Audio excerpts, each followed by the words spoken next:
या फिर इद्दत की परिभाषा बताइए, या फिर इद्दत को मुस्लिम विधि में क्या माना गया है, इद्दत पर संक्षिप्त टिप्पणी दीजिए। इस तरह से कई क्वेश्चंस इद्दत के ऊपर बन चुके हैं। मोस्ट रिपीटेड शब्द है और ये प्रश्न भी है। 4 नंबर का आता है, आना निश्चित है, इसलिए हम इसको लेकर के आ गए हैं। चलिए तो इसकी स्टडी चालू करते हैं। इद्दत किसे कहते हैं? देखिए, इद्दत वह अवधि है जिसमें स्त्री का विवाह पति की मृत्यु या तलाक द्वारा विवाह विच्छेद टूट गया हो।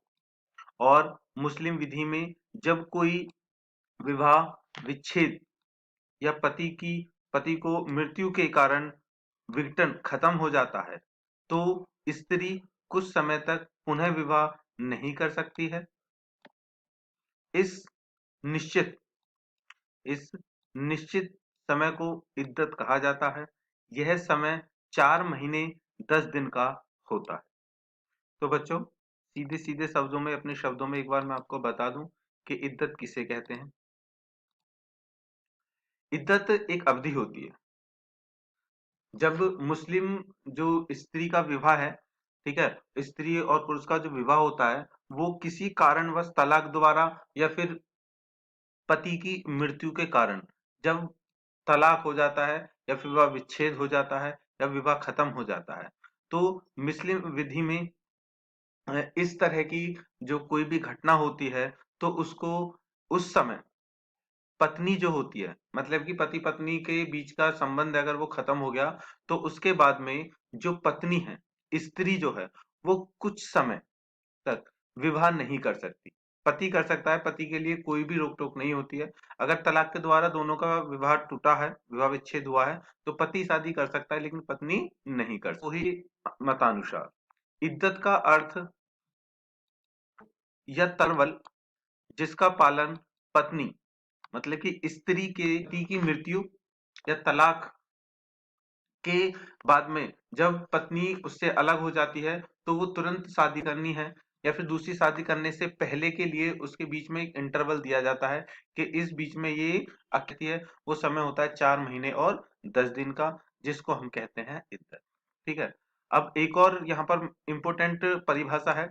न्यायमूर्ति के मतानुसार इद्दत की परिभाषा एक ऐसी अवधि के रूप में वैध हो जाता है, यह दूसरा विवाह नहीं कर सकती। ये कहते हैं कि इद्दत वो है कि जब इद्दत एक अवधि के रूप में मानते हैं कि अगर किसी स्त्री का विवाह संबंध टूट गया है, तो दूसरा विवाह वैध अगर करती है, तो वो दूसरा विवाह तब वैध माना जाएगा जब वह इद्दत के अंतराल को पूरा कर ले। अब इद्दत का उद्देश्य देख लेते हैं। इद्दत का जो उद्देश्य है, इद्दत का उद्देश्य यह निश्चित करना होता है कि क्या स्त्री पति से गर्भवती है या नहीं, जिससे कि मृत्यु अथवा विवाह विच्छेद के पश्चात उत्पन्न हुई संतान में आनुवंशिकता में भ्रम पैदा ना हो। इसको मैं बहुत अच्छे शब्दों में आपको समझा देता हूं कि जो पत्नी है, ठीक है, जो पत्नी, सपोज के वो पत्नी है और उनका इन दोनों से ये दोनों पति पत्नी है, इन दोनों का विवाह विच्छेद हो गया, ये टूट गई, लेकिन विवाह विच्छेद के बाद में अगर यह प्रेग्नेंट है, ये गर्भवती है, तो इसकी अगर अवधि ना होगी तो तुरंत ये दूसरे किसी से शादी कर लेगी, इससे शादी कर लेगी। तब उसके बाद में अगर पता चलेगा कि वो प्रेग्नेंट है, तो वो, इसलिए ये अवधि दी जाती है 4 महीने और 10 दिन की। तो इससे पता चल जाता है कि अगर 4 महीने 10 दिन के अंतराल में जो गर्भवती पत्नी है या फिर गर्भवती औरत है, महिला है, उसकी पुष्टि हो जाती है। ठीक है बच्चों, तो ये थी दोस्तों इद्दत। पहला क्वेश्चन समाप्त हो चुका है। मिलते हैं नए क्वेश्चन के साथ।